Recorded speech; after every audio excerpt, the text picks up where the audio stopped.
Hey, what's up now? It's your boy Minksley. I'm back in the studio for another episode of Sathripoic. Welcome to Sathripoic, which is the story of my musical journey. There's also a acronym for me, my music, and my musical journey. As we know, Sathripoic actually stands for strong, artistic, talented, honor, respectable, intelligent, pride, original, integrity, and charismatic.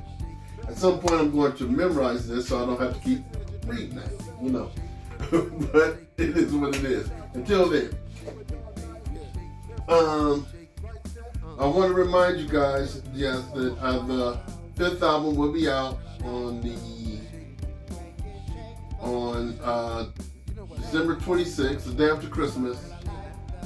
It'll be on all streaming platforms, just like my other 4 albums are. You can listen to those now. You got Crystal Dreams, you have Baby Girl, Love and Passion, Musical Fantasy. There are a few singles that's going to be on the fifth album. The fifth album called Gray in My Beard. I had to, there are some singles that's already on the streaming platform. So go ahead and go and check those out.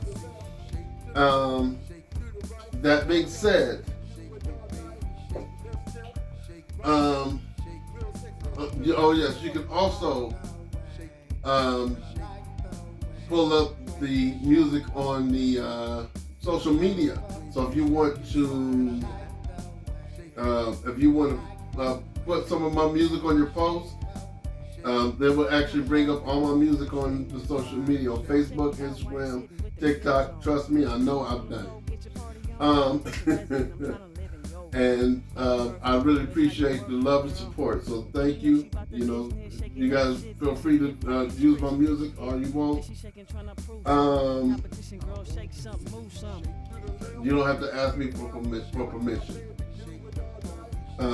And I am planning on doing a listening party for this fifth album, and it's going to be online it's going to be on live on Facebook, Instagram, TikTok, and YouTube. I will be letting you guys know how I'm going to do that prior to that. That being said, let's get on to the story. Okay, we left off where I was learning about the business a little bit. I met Dee Dee, her, my friend Big Logic, may he rest in peace, had helped me with one of my songs on the first album called In the Club. They actually helped with the chorus. And oh my goodness, that song came out awesome. So from there, Dee Dee had introduced me to some of her friends, which I actually met Dee Dee through a mutual friend. I can't remember her name, but very sweet young lady, very high pitched voice, but very sweet, very pretty too. That's when she introduced me to Dee Dee, and then Dee Dee introduced me to a guy who helped me do a song called Crystal Dreams, which is the title song for the first album. And he was an awesome singer. He ended up going to the Navy after he came and recorded that song.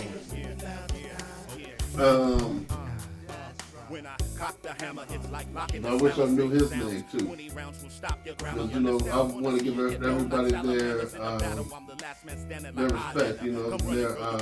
their appreciation.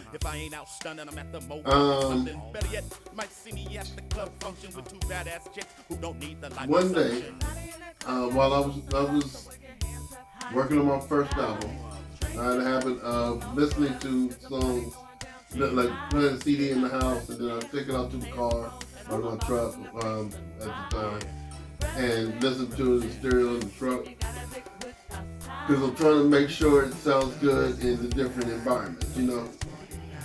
So what ended up happening one day, I went outside to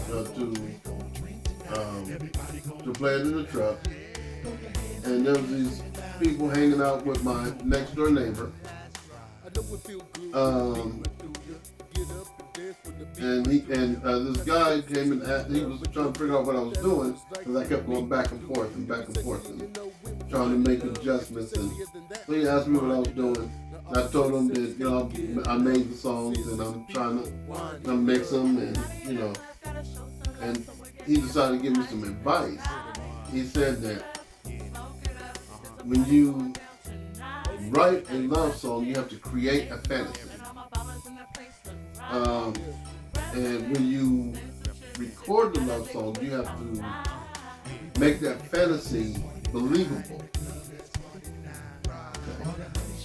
And he said when you perform the love song, you have to make that fantasy come true for the 3 to 4 minutes that you're performing that song.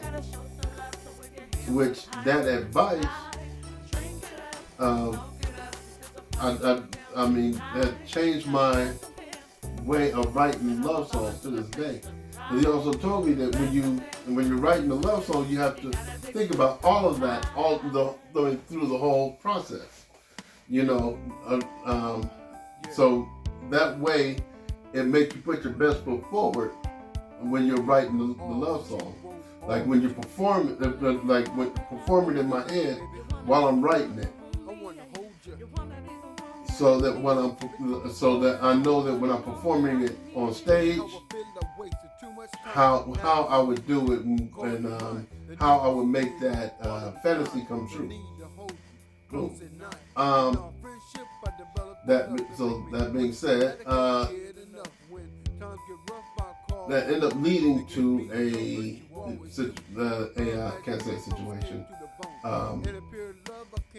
The story where one of my best friends, him, his wife, and her niece, and a couple other people decided they wanted to go to a open mic. Well, it was an open mic or karaoke night, and they was having it at a club that's like a bar in San Bernardino on Baseline called the Party Doll. So we go to the Party Doll, and sure enough, they had karaoke going. And I asked if I could do my own music, and they said yes. So I ran home, I grabbed a CD, shot back, and end up performing a song.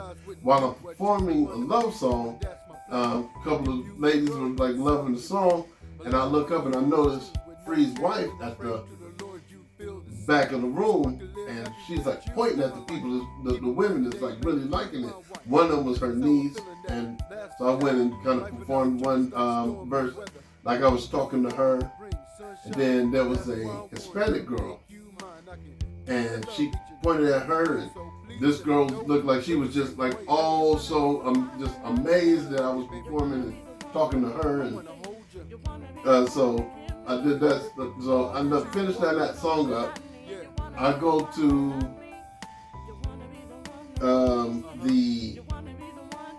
the bar, and for the rest of the night, this girl followed the Hispanic girl followed me through the bar, and she's just through the whole night. And so apparently, I did a very good job of making that fantasy come true for that 3 to 4 minutes. And even though I had a woman at home, which I had to explain to her several times that night, but yeah.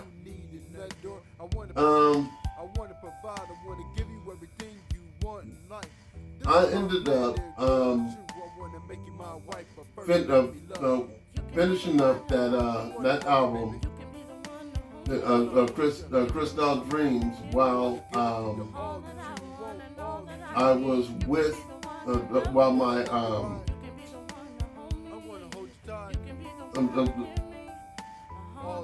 shortly after my daughter was born, actually.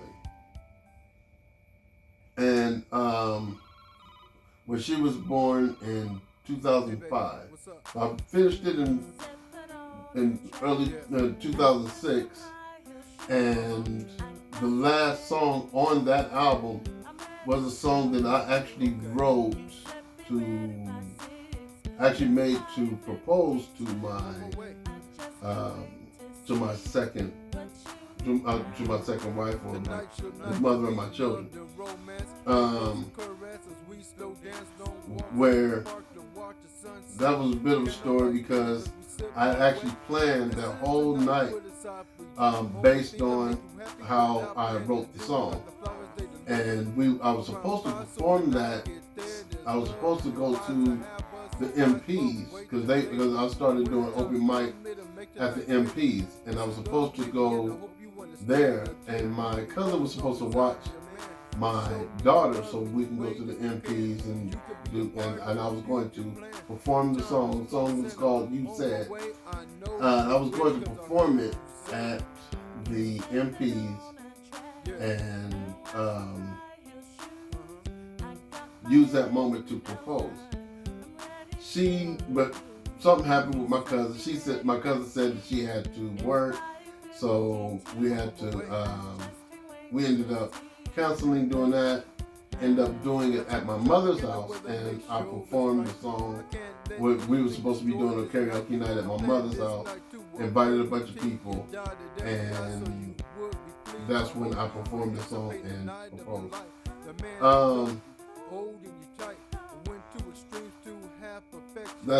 For me, that's a pivotal thing, because or important part of my musical journey, because that was something that that was something that I actually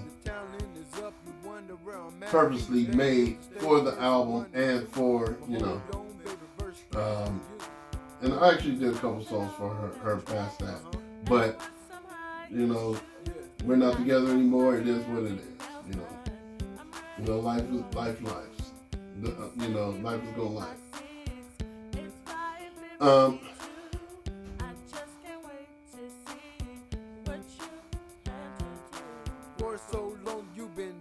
That being said, so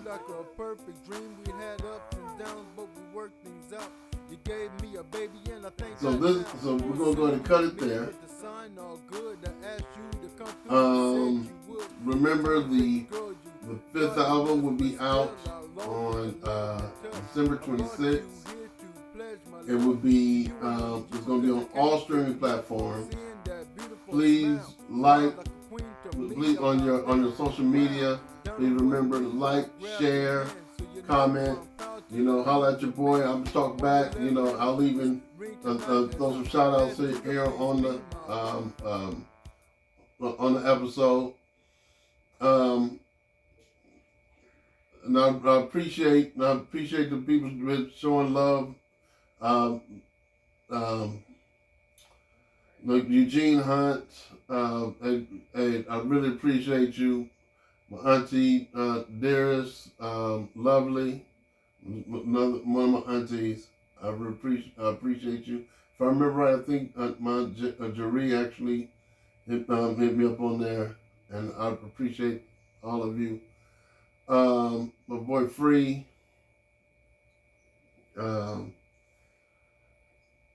my wife has showed some love, so I appreciate you.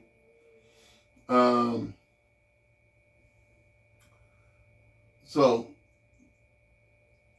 remember I'm going to be doing the listening party on all the streaming platforms. No, not the streaming platforms. On all the